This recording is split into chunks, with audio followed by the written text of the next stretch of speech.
Shalom, selamat hari Minggu buat kita seluruhnya. Jemaat yang dikasihi Tuhan, kita kembali berkumpul pada hari ini bersama keluarga di rumah kita masing-masing dalam acara ibadah Minggu kedua setelah Epifanias. Karena itu, marilah kita memuji Tuhan atas kemurahan-Nya dan yang telah menyertai kita hingga pada saat ini. Oleh karenanya, sebelum kita memasuki ibadah kita saat ini, marilah sesaat teduh sejenak kita berdoa.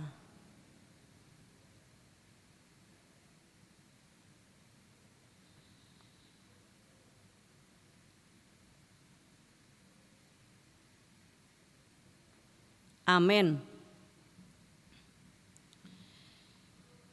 Kita memuji Tuhan bernyanyi dari buku Ende nomor 17 ayat yang pertama dan ayat yang ketiga. Di ayat yang ketiga, jemaat kami persilahkan untuk berdiri.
Di dalam nama Allah Bapa dan nama Anaknya Tuhan Yesus Kristus dan nama Roh Kudus yang menciptakan langit dan bumi. Amin. Mengucap syukurlah dengan sukacita kepada Bapa yang melayakkan kamu untuk mendapat bagian dalam apa yang ditentukan untuk orang-orang kudus di dalam kerajaan terang. Ia telah melepaskan kita dari kuasa gelap dan memindahkan kita ke dalam kerajaan Anaknya yang kekasih. Haleluya. Haleluya. Haleluya. Haleluya.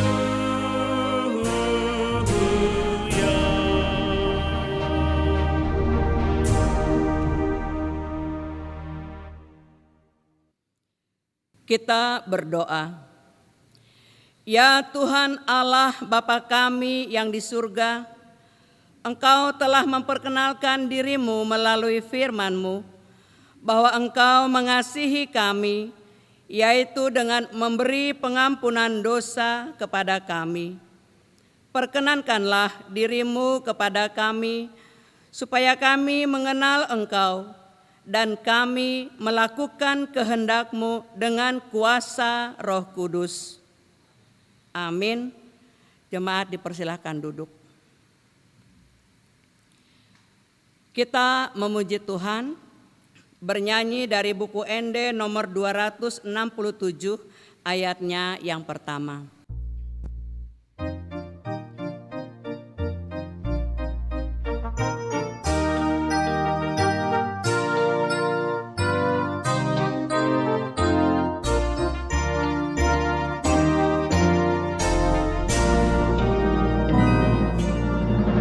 Oh Tuhan sulikit maaf, sondangi roh aku takas, gogoku so ada dia, Tuho au paringgas, Tuho au padono, nihona maaf, Tuho au paringgas, Tuho au padono, nihona maaf.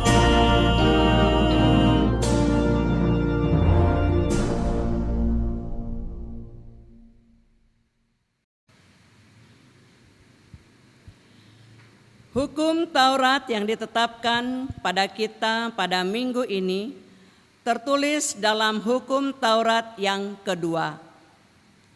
Demikian bunyinya, jangan perbuat bagimu patung yang menyerupai apapun yang ada di langit atau yang ada di bumi atau yang ada di dalam air untuk disembah atau bertakwa kepadanya.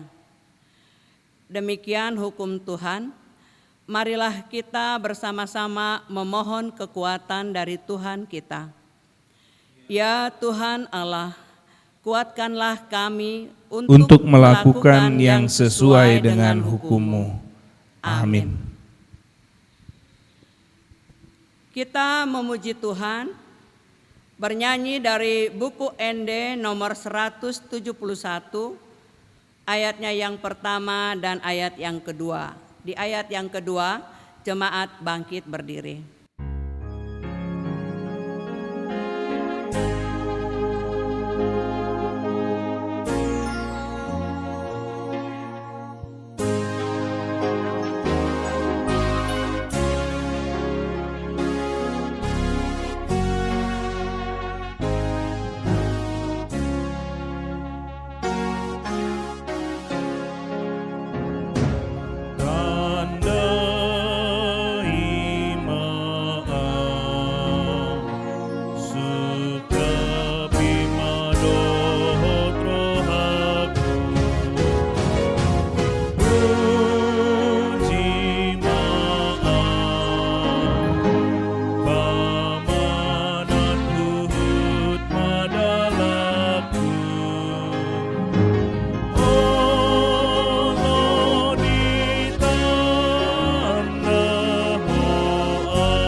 Marilah kita merendahkan diri di hadapan Tuhan kita untuk mengaku dosa kita. Ya Tuhan Allah Bapa kami yang di surga, Engkau maha murah, kasih-Mu kekal selama-lamanya. kami datang menghadap kehadapan-Mu, mengaku dan memohon keampunan segala dosa dan kesalahan kami. Tataplah kami dengan berkat kasih-Mu, serta ampunilah dosa kami di dalam penebusan anak-Mu, Tuhan Yesus Kristus, Juru Selamat kami. Amin. Marilah kita berdoa di dalam hati kita masing-masing.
Janji Tuhan atas keampunan dosa-dosa kita.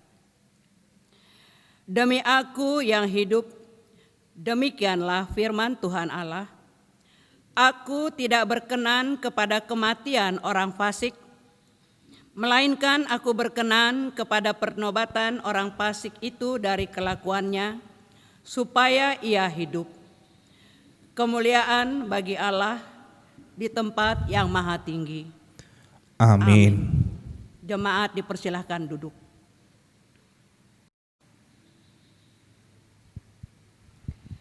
Kita memuji Tuhan, bernyanyi dari buku ND nomor 695, ayatnya yang pertama.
Firman Tuhan yang menjadi epistel bagi kita pada minggu kedua setelah Epifanias tertulis dalam Mazmur pasal 139 ayatnya yang pertama sampai dengan ayat yang ke-12. Kita membaca secara responsoria. Untuk pemimpin biduan, Mazmur Daud Tuhan, Engkau menyelidiki dan mengenal aku. Engkau mengetahui Kalau aku duduk atau berdiri, Engkau mengerti pikiranku dari jauh. Engkau memeriksa aku, kalau aku berjalan dan berbaring, segala jalanku Kau maklumi. Sebab sebelum lidahku mengeluarkan perkataan, sesungguhnya semuanya telah Kau ketahui, ya Tuhan. Dari belakang dan dari depan Engkau mengurung aku, dan Engkau menaruh tangan-Mu ke atasku. Terlalu ajaib bagiku pengetahuan itu, terlalu tinggi, tidak sanggup aku mencapainya. Kemana aku dapat pergi menjauhi Roh-Mu? Kemana aku dapat lari dari hadapan-Mu? Jika aku mendaki ke langit, Engkau di sana. Jika aku menaruh tempat tidurku di dunia orang mati, di situ pun Engkau. Jika aku terbaring dengan sayap fajar dan membuat kediaman di ujung laut, juga di sana tangan-Mu akan menuntun aku, dan tangan kanan-Mu memegang aku. jika aku berkata, biarlah kegelapan saja melingkupi aku dan terang sekelilingku menjadi malam, Maka kegelapan pun tidak menggelapkan bagimu, dan malam menjadi terang seperti siang. Kegelapan sama seperti terang. Demikian isi firman Tuhan. Berbahagialah orang yang mendengarkan firman Tuhan serta memeliharanya dalam hatinya. Amin.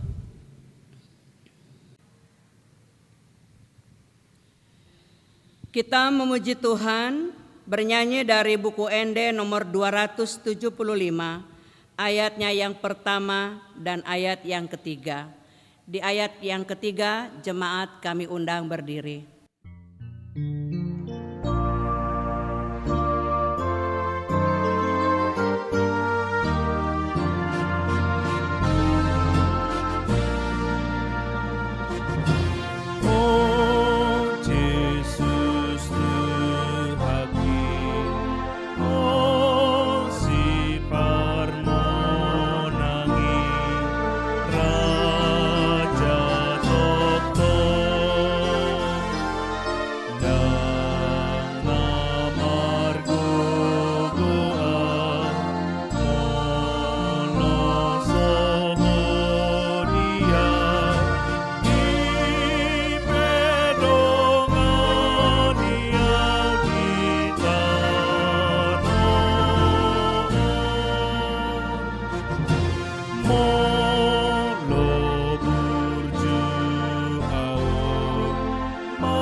Marilah kita bersama-sama mengaku iman kepercayaan kita, sebagaimana teman-teman seiman di seluruh dunia, kita bersama-sama mengucapkannya. Aku percaya kepada Allah, Bapa yang Maha Kuasa, Khalid langit dan bumi. Aku percaya kepada Yesus Kristus, Anaknya yang tunggal Tuhan kita, yang dikandung daripada Roh Kudus, lahir dari anak darah Maria, yang menderita sengsara di bawah pemerintahan Pontius Pilatus, disalibkan, mati dan dikuburkan, yang turun ke dalam kerajaan maut. Pada hari yang ketiga, bangkit pula dari antara orang mati, naik ke surga, duduk di sebelah kanan Allah, Bapa yang Maha Kuasa. Dari sana akan datang kelak untuk menghakimi orang yang hidup dan yang mati. Aku percaya kepada Roh Kudus dan adanya satu gereja yang kudus, persekutuan orang kudus, pengampunan dosa, kebangkitan daging, dan hidup yang kekal. Amin. Jemaat dipersilahkan duduk.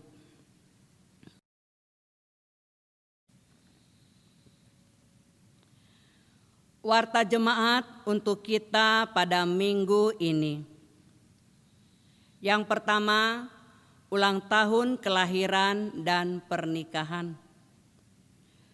Majelis Gereja dan seluruh jemaat HKBP Borneo Resort Banjarmasin mengucapkan selamat ulang tahun kelahiran dan ulang tahun pernikahan kepada seluruh jemaat yang berulang tahun periode 11 Januari 2021 sampai dengan 17 Januari 2021.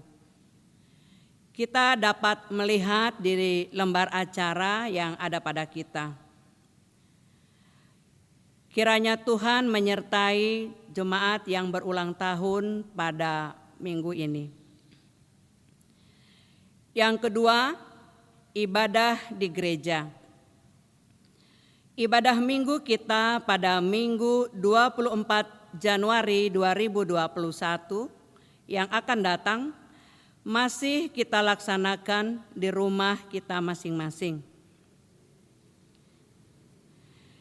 Yang ketiga, daftar sumbangan spontanitas pembelian tanah di samping gereja.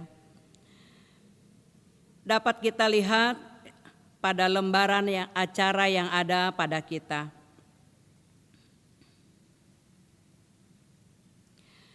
Untuk warta keuangan gereja dapat kita lihat di WA Grup HKBP Borneo Banjarmasin.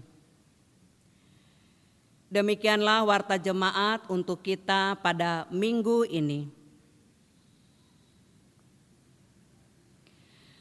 Kita memuji Tuhan bernyanyi dari buku ND nomor 128, ayatnya yang pertama dan ayat yang kedua.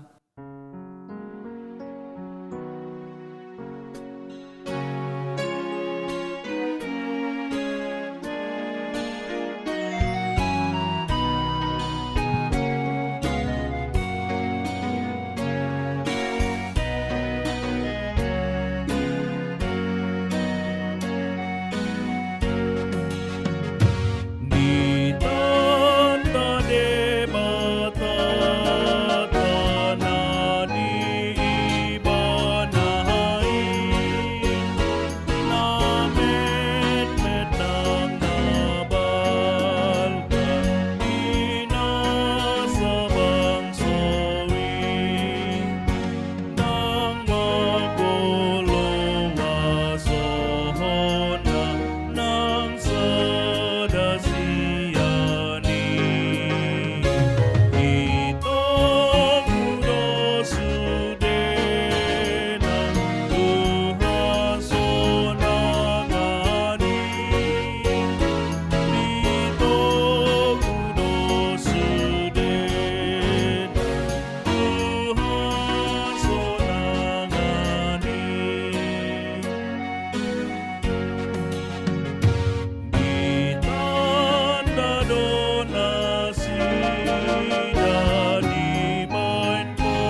Kita berdoa.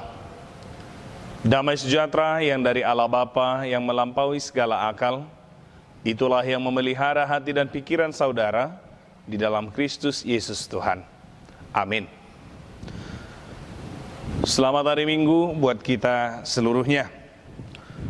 Saya berharap Amang Inang, remaja dan Naposo Bulung, kita semua dalam keadaan sehat meskipun akhir-akhir ini kita menghadapi situasi sulit karena banjir yang terjadi di daerah kita saat ini. Amang Inang, remaja dan Naposo Bulung yang saya kasihi, kita turut prihatin dengan beberapa kejadian dan bencana alam yang terjadi di negara kita di awal tahun ini. Jatuhnya pesawat Sriwijaya Air di Kepulauan Seribu, rute penerbangan Jakarta-Pontianak, longsor di Sumedang, Jawa Barat, gempa bumi di Majene, Sulawesi Barat, dan tentunya banjir yang melanda hampir seluruhnya Provinsi Kalimantan Selatan ini, terlebih di daerah kita di Banjarmasin. Kalau kita melihat semua itu bisa membuat kita takut, khawatir, lelah, bahkan menangis terisak. Kita merasa duka dan kesedihan itu merasa beruntun terjadi, tidak berhenti. Padahal pandemi COVID-19 juga tak kunjung usai menghantui kehidupan kita saat ini. Namun, daripada jatuh dalam kesedihan, mari menjadikan setiap peristiwa yang terjadi di awal tahun ini sebagai perenungan di dalam kehidupan kita. Mengapa semua itu terjadi? Kejadian-kejadian itu juga mengajak kita untuk merenungkan bahwa hidup kita di dunia ini hanya singkat. Tidak ada seorang pun dari kita yang tahu apa yang akan terjadi dalam waktu dekat yang akan kita jalani. Oleh karenanya, ketika kita masih diberi kesempatan hidup dan boleh menyaksikan banyak hal terjadi, biarlah lewat semua peristiwa-peristiwa itu, kita benar-benar merenungkan bagaimana kita telah menjalani kehidupan ini. Oleh karenanya, mari kita merenungkan apa yang sudah kita lakukan, bagaimana kita telah menjalani kehidupan ini, dan bagaimana seharusnya kita menjalani kehidupan kita di dunia ini. Namun di balik itu semua, satu hal yang harus tetap teguh kita pegang, bahwa kasih Tuhan tetap ada bersama dengan kita, memampukan kita melewati kesulitan-kesulitan yang terjadi dalam kehidupan ini. Seperti apa yang tertulis dalam Yesaya pasal 54 ayat yang ke-10, yakni, sebab biarpun gunung-gunung beranjak dan bukit-bukit bergoyang, tetapi kasih setiaku tidak akan beranjak daripadamu, dan perjanjian damaiku tidak akan bergoyang, firman Tuhan yang mengasihani engkau. Inilah yang kita pegang teguh di dalam menjalani hari-hari kita ke depannya, meskipun banyak hal yang sulit yang tidak kita mengerti terjadi dalam kehidupan kita ini. Marilah mendengarkan firman Tuhan yang menjadi khotbah pada minggu ini, yang tertulis dalam kitab Injil Yohanes pasal yang pertama ayat 43 sampai ayat yang ke-51. Saya akan membacakannya kepada kita sekalian. Saya harap kita boleh mengikutinya di dalam hati kita masing-masing. Beginilah bunyinya. Pada keesokan harinya, Yesus memutuskan untuk berangkat ke Galilea. Ia bertemu dengan Filipus dan berkata kepadanya, "Ikutlah aku." Filipus itu berasal dari Betsaida, kota Andreas dan Petrus. Filipus bertemu dengan Nathanael dan berkata kepadanya, "Kami telah menemukan Dia yang disebut oleh Musa dalam kitab Taurat dan oleh para nabi, yaitu Yesus anak Yusuf dari Nazaret." Kata Nathanael kepadanya, "Mungkinkah sesuatu yang baik datang dari Nazaret?" Kata Filipus kepadanya, "Mari dan lihatlah." Yesus melihat Nathanael datang kepadanya, lalu berkata tentang dia, "Lihat, inilah seorang Israel sejati, tidak ada kepalsuan di dalamnya." Kata Nathanael kepadanya, "Bagaimana engkau mengenal aku?" Jawab Yesus kepadanya, "Sebelum Filipus memanggil engkau, aku telah melihat engkau di bawah pohon ara." Kata Natanael kepadanya, "Rabi, engkau anak Allah, engkau raja orang Israel." Yesus menjawab katanya, "Karena aku berkata kepadamu, aku melihat engkau di bawah pohon ara, maka engkau percaya? Engkau akan melihat hal-hal yang lebih besar daripada itu."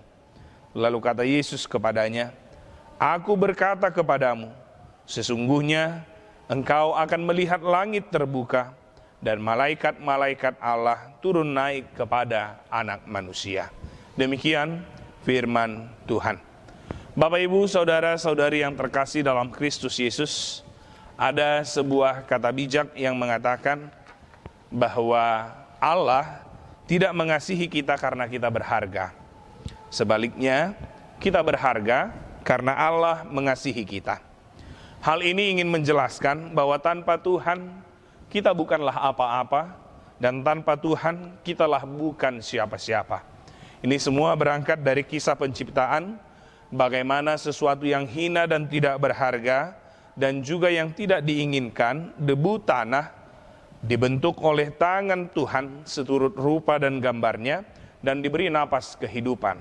Sehingga kita manusia ini jadi diciptakan menjadi ciptaannya yang paling berharga. Namun semua rupa, gambar, dan kemuliaan Tuhan yang di dalam kehidupan kita itu hilang ketika kita jatuh ke dalam dosa. Lagi-lagi kita menjadi orang yang tidak berharga.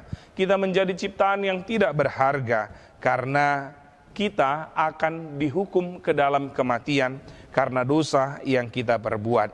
Jadi kita menjadi berharga karena kasih Allah yang juga memberikan anaknya yang tunggal, Tuhan Yesus Kristus, sebagai juru selamat, menyelamatkan kita dari kuasa kematian tersebut karena dosa yang kita perbuat. Sesuatu yang tidak berharga, mati, tidak berfungsi, dihukum, kini diberikan kehidupan kembali olehnya lewat karya penyelamatannya. Jadi Allah tidak mengasihi kita karena kita berharga, tetapi kita berharga karena kasih yang dari Tuhan Allah. Dengan demikian, Bapak, Ibu, saudara-saudari yang terkasih, dalam hidup kita ternyata tidak ada yang dapat kita banggakan. Baik diri kita, baik keahlian yang ada dalam hidup kita, ilmu pengetahuan yang kita miliki, kekuatan, pekerjaan, kedudukan, jabatan, harta, atau kekayaan, tidak ada yang bisa kita banggakan kecuali kedaulatan, kekuasaan, kemuliaan, dan kasih karunia Allah yang ada di dalam kehidupan kita. Bapak, Ibu, saudara-saudari yang terkasih, manusia sering keliru dalam hal melihat, memilih, menilai, memutuskan sesuatu hal, baik benda, barang, apalagi tentang diri seseorang. Manusia sering melihat sesuatu di dalam benda ataupun orang hanya sepintas saja. Namun, seolah hal sepintas itu telah bisa memberikan nilai penuh tentang sesuatu hal itu. Inilah yang kita lihat dalam khotbah kita pada saat ini. Ketika Filipus yang diajak oleh Yesus untuk mengikut ia menjadi muridnya, Filipus juga menyaksikan tentang Yesus kepada Natanael. Tapi boleh kita lihat di dalam ayat 45 sampai 46 khotbah kita, ketika Filipus menyaksikan tentang Yesus kepada Natanael, seketika itu juga Natanael berkata, "Mungkinkah sesuatu yang baik datang dari Nazaret?" Natanael tidak percaya dengan apa yang disaksikan oleh Filipus tentang pribadi siapa itu Yesus. Dia hanya melihat keberadaan Yesus yang berasal dari kota Nazaret, kota yang sangat begitu kecil, kota yang mungkin tidak mungkin menjadi asal kehadiran Mesias Juru Selamat. Dan Natanael juga melihat bahwa Yesus merupakan anak seorang tukang kayu. Bagaimana mungkin Yesus itu merupakan apa yang disebutkan dalam kitab Taurat, yang dinubuatkan dalam kitab para nabi, yang merupakan Mesias ataupun Sang Juru Selamat. Natanael melihat Yesus hanya dari sampul luarnya saja, kota berasal dan dia anak siapa, sehingga dia meragukan tentang apa yang disaksikan oleh Filipus tentang keberadaan diri Yesus. Hal ini adalah fakta yang selalu mempengaruhi kehidupan kita manusia, sehingga sering kita mendengarkan kata bijak yang mengatakan, "Don't judge a book by its cover." Jangan menilai buku lewat sampulnya saja. Yang bermaksud juga dalam khotbah kita saat ini bukan hal lahiriah ataupun bukan hal duniawi yang harusnya mempengaruhi dasar iman percaya kita kepada Yesus sehingga kita mau mengikut Dia. Tetapi jauh lebih dari situ, kita mau melihat kuasa dan kasih-Nya yang dinyatakan melalui pekerjaan atau pelayanannya di dunia ini kepada kita umat manusia dan bahkan untuk seluruh ciptaan yang ada di dunia ini. Namun ketika kita melihat keraguan-raguan dan ketidakyakinan Nathanael untuk apa yang disaksikan oleh Filipus tentang keberadaan Yesus, kita melihat sisi baik dalam kehidupan atau dalam diri Nathanael, di mana ia tidak membiarkan keraguannya menghalangi ia untuk bertemu dan melihat Yesus secara langsung. Filipus juga tidak mau kalah dan tidak mau menyerah. Ia ingin membuktikan bahwa perkataannya tentang Yesus itu benar. Itu sebabnya Filipus berkata kepada Nathanael, "Mari dan lihatlah." Filipus tidak mudah menyerah untuk mengajak temannya itu. Ia berusaha untuk mengajak Nathanael untuk bertemu langsung dengan Yesus, dan Nathanael pun tidak menolaknya. Ketika Yesus melihat Nathanael datang kepadanya, ia pun berkata tentang kepribadian Nathanael dengan ucapan di ayat 47 dikatakan, "Lihat, inilah seorang Israel sejati, tidak ada kepalsuan di dalamnya." Tentunya Yesus memiliki alasan mengapa ia berkata demikian tentang pribadi Nathanael, padahal mereka baru bertemu pertama kali dan berinteraksi pada saat itu. Tentu ucapan Yesus ini menimbulkan rasa penasaran di dalam diri ataupun di dalam hati Nathanael. Bagaimana mungkin Yesus dapat berkata demikian tentang dirinya? Tapi itulah luar biasanya Yesus. Ia jauh mengetahui tentang diri seseorang tanpa berinteraksi secara langsung. Yesus jauh mengenal diri kita daripada diri kita sendiri. Ia jauh lebih dahulu bertindak sebelum kita memikirkan sesuatu untuk kita lakukan. Ternyata sebelum mereka berinteraksi secara langsung, Yesus telah memperhatikan dan telah melihat Nathanael di bawah pohon ara. Kala itu para rabi atau para ahli-ahli Taurat suka berkumpul di bawah pohon-pohon ara untuk mendiskusikan firman Tuhan dan firman yang ada di kitab-kitab Taurat. Apa yang dilakukan Nathanael di sana? Nathanael adalah seorang yang rajin membaca Taurat dan firman Tuhan. Ia adalah seseorang yang memiliki dasar yang kokoh untuk membangun hidup dan kehidupan spiritual serta imannya. Nathanael berpandangan terbuka, jujur, penuh kehati-hatian, tidak mudah percaya, dan tanpa ada kepalsuan ataupun kepura-puraan. Ia hanya mengatakan apa yang ia baca, ia hanya mengatakan apa yang ia dengar, dan ia hanya mengatakan apa yang ia pahami selama ini. Itu sebabnya pernyataannya di ayat yang ke-46 tadi berkata, "Mungkinkah sesuatu yang baik datang dari Nazaret?" Tentunya perkataannya itu beralasan, ya, di mana selama ini ia telah mendengar pengajaran para rabi Yahudi yang mengatakan bahwa Mesias itu akan datang dari tanah Yudea, tanah Daud, dan paling tidak itu tidak berasal dari daerah Nazaret, daerah yang sangat kecil, daerah yang mungkin banyak orang-orang yang tidak percaya kepada pemberitaan kitab-kitab Taurat dan juga apa yang dinubuatkan oleh para nabi. Jadi sebenarnya respon Nathanael mengungkapkan suatu ketaatan yang kuat dan kokoh pada Taurat dan firman Tuhan menurut apa yang dia pahami. Namun suatu perubahan terjadi ketika Nathanael bertemu dan mendengarkan secara langsung ucapan Yesus. Pertemuannya dengan Yesus telah merubah mindset ataupun cara berpikir tentang Mesias yang ia baca selama ini di dalam firman Tuhan dan kitab Taurat.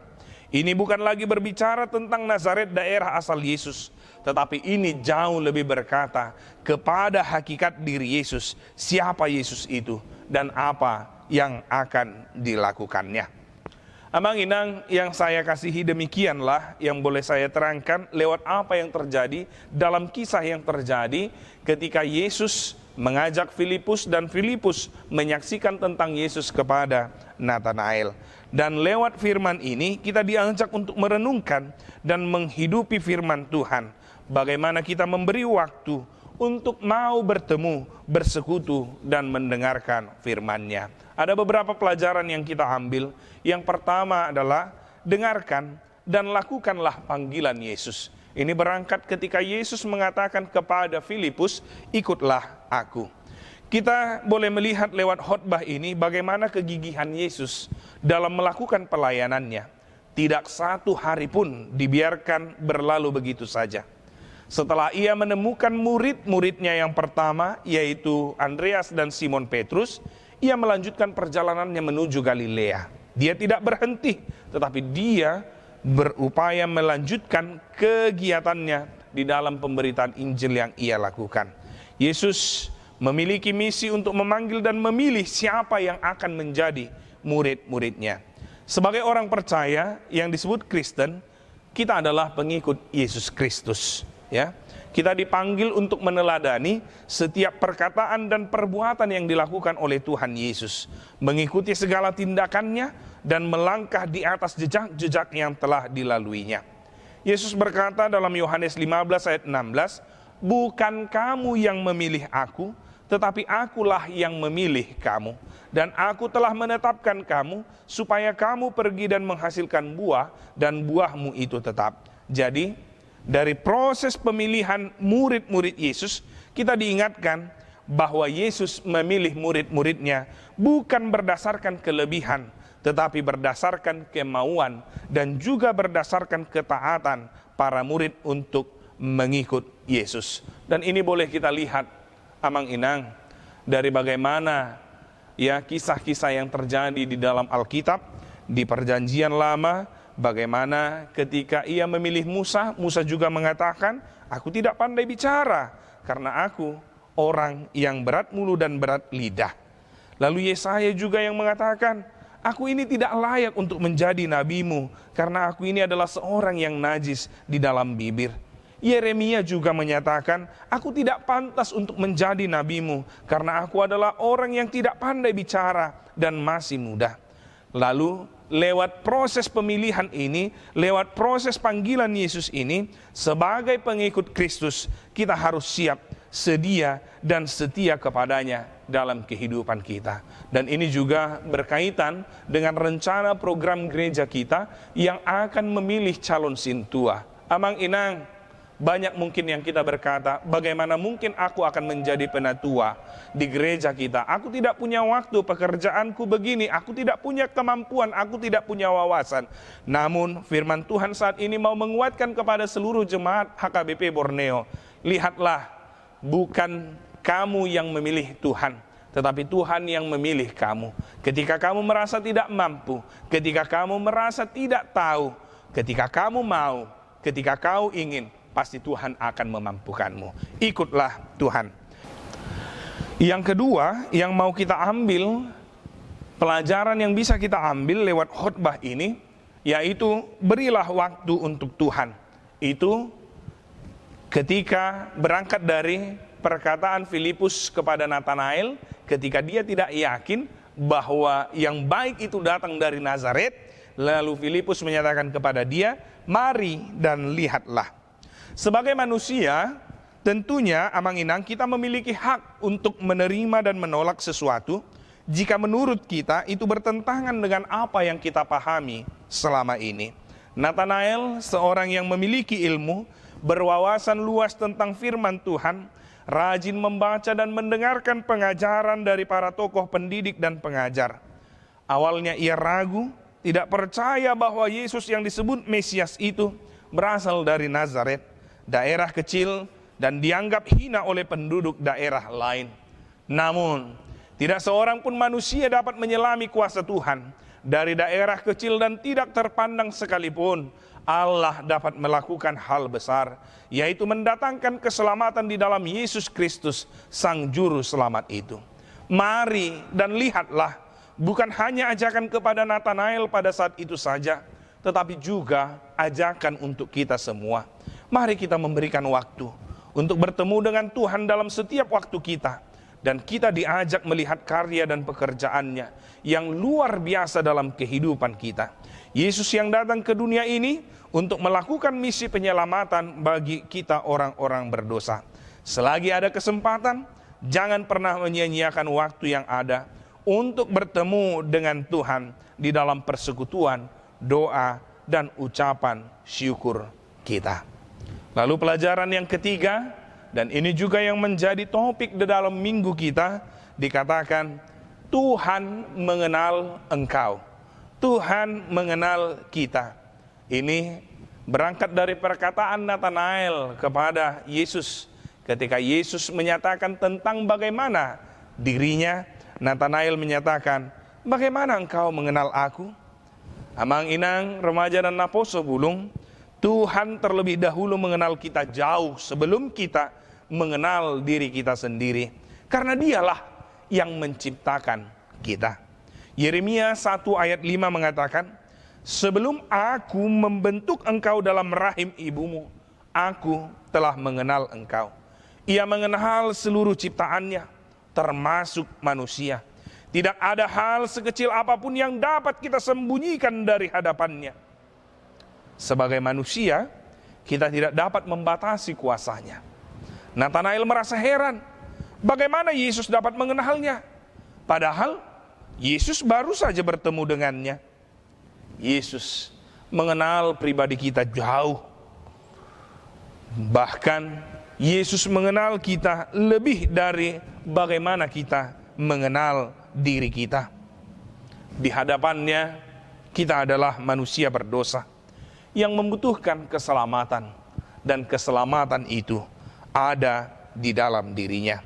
Bukan manusia itu yang terlebih dahulu mencarinya, tetapi Dia, Tuhan kitalah yang terlebih dahulu mencari kita, setiap manusia yang berdosa. Dia sangat mengenal kita, siapa diri kita, dan bagaimana karakter kita. Dia tahu isi hati kita, bahkan apa yang menjadi kerinduan hati kita. Jadi, kalau saat ini kita dirundung duka dan kesedihan karena berbagai kejadian dan bencana alam, terlebih banjir yang saat ini terjadi di daerah kita, Ia tahu apa yang kita butuhkan. Ia tahu apa yang kita perlukan. Dia mengenal kita. Dia tahu tentang kita. Dia tahu siapa kita. Dan Dia tahu apa yang terbaik dalam kehidupan kita. Oleh karena itu, jangan pernah ragu dengan kuasa-Nya, karena Dia adalah Allah yang menciptakan kita, yang terlebih dahulu mengenal kita, dan tahu apa yang terbaik dalam kehidupan kita. Oleh karenanya, amang inang, Tuhan mengenal engkau. Mari, ikutlah Dia. Pakailah waktu untuk bersekutu dengannya. Dan mari, untuk semakin menjaga hubungan yang lebih baik kepada Tuhan. Lewat sekeliling kita, apa yang boleh terjadi di dalam kehidupan kita, lebih baik kita semakin mendekatkan diri kepada Tuhan. Karena Dia tahu apa yang terbaik dalam kehidupan kita. Mari mengikut Yesus dan yakinlah Ia pasti memberikan kepada kita yang terbaik. Tuhan memberkati kita semua. Amin, kita berdoa. Ya Tuhan, terima kasih Engkau mau menyatakan diri-Mu dengan terang benderang bagi kami. Sehingga dengan pertolongan Roh Kudus-Mu, tidak ada lagi keraguan kami untuk mengikut Engkau sampai akhir hidup kami. Kuatkan kami, agar kami juga mau membawa orang lain kepadamu melalui kesaksian pribadi kami. Engkau juga adalah Allah yang Maha Tahu, itu membuat kami tenang, karena Engkau mengenal kami lebih dari kami mengenal diri kami. Engkau tahu apa yang terbaik bagi kami, tahu juga apa pergumulan kami, sehingga kami akan tenang dan selalu mengucap syukur. tetapi kami akan takut melakukan dosa, karena tidak ada yang tersembunyi bagimu dari kami. Ya Tuhan, berkatilah kami satu persatu dalam semua bidang kehidupan kami. Tolonglah kami menghadapi semua pergumulan hidup kami, terutama dalam kondisi bangsa kami yang sulit ini. Sembuhkanlah sakit kami, berilah kelegaan bagi kami yang berbeban berat, hiburkanlah kami atas kesedihan kami, berikan kami jalan keluar atas semua pergumulan dan masalah yang kami hadapi, terlebih untuk situasi sulit yang kami hadapi karena pandemi COVID-19 yang tak kunjung henti. Demikian juga situasi sulit karena beberapa kejadian di awal tahun di negara kami ini yang membuat kami takut, khawatir, bahkan penuh dengan isak tangis. Hiburkanlah keluarga kami, keluarga korban jatuhnya pesawat Sriwijaya Air di Kepulauan Seribu. Demikian jugalah keluarga kami, keluarga korban yang meninggal dunia, dan juga korban yang mendapatkan perawatan akibat longsor di Sumedang, Jawa Barat, gempa bumi di Majene, Sulawesi Barat, dan secara khusus kami yang menjadi korban bersama dengan saudara-saudara kami di Provinsi Kalimantan Selatan ini, terlebih banjir yang melanda dan bahkan yang masih mendera kami sampai saat ini. Tuhan, kami yakin Engkau adalah Tuhan yang mengenal kami dan tahu apa yang terbaik dalam hidup kami. Dan kami meyakini Tuhan pasti berikan yang terbaik dalam kehidupan kami. Dan di atas dari segalanya, kami mohon ampun atas dosa dan kesalahan kami. Layakkan kami menjadi anak-anak-Mu, pewaris kerajaan surga yang telah Kau sediakan bagi kami. Di dalam Kristus Yesus Tuhan dan Juru Selamat kami berdoa kepadamu. Amin.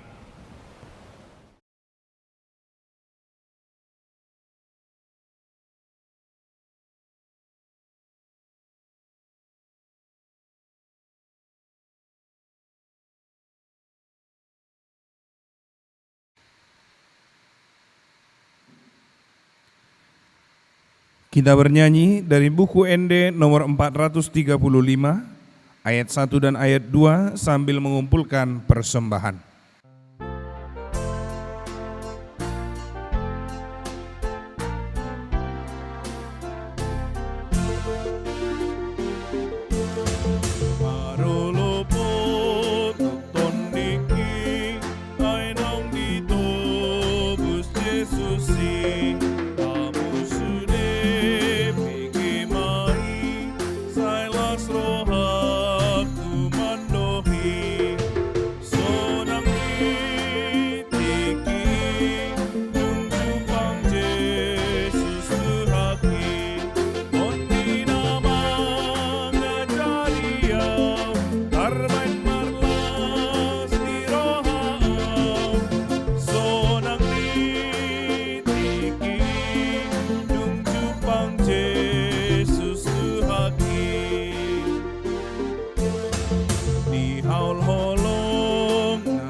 Marilah kita berdoa untuk menyerahkan persembahan kita kepada Tuhan.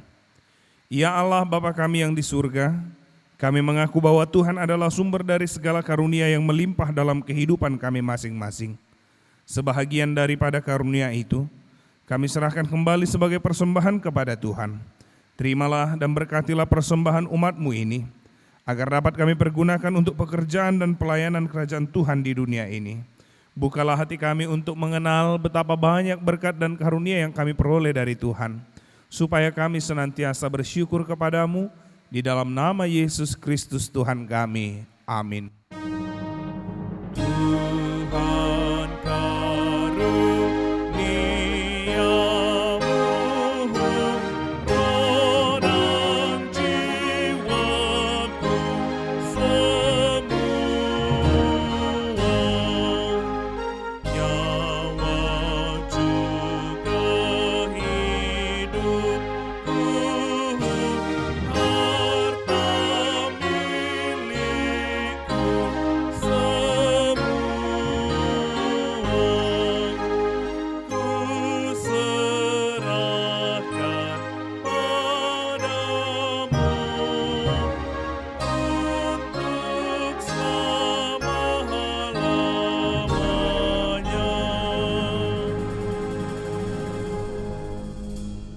Bapa kami yang di surga, dikuduskanlah namamu, datanglah kerajaanmu, jadilah kehendakmu di bumi seperti di sorga.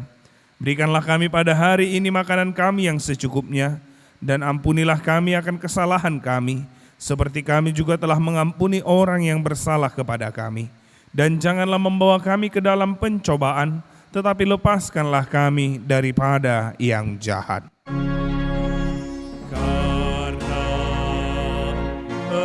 Engkau punya kerajaan dan kekuasaan dan kemuliaan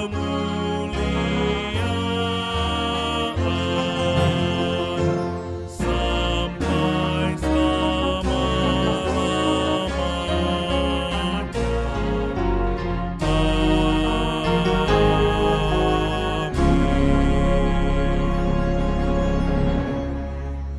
Terimalah berkat dari Tuhan kita. Tuhan memberkati engkau dan melindungi engkau. Tuhan menyinari engkau dengan wajahnya dan memberi engkau kasih karunia. Tuhan menghadapkan wajahnya kepadamu dan memberi engkau damai sejahtera. Amin. Amin. Amin.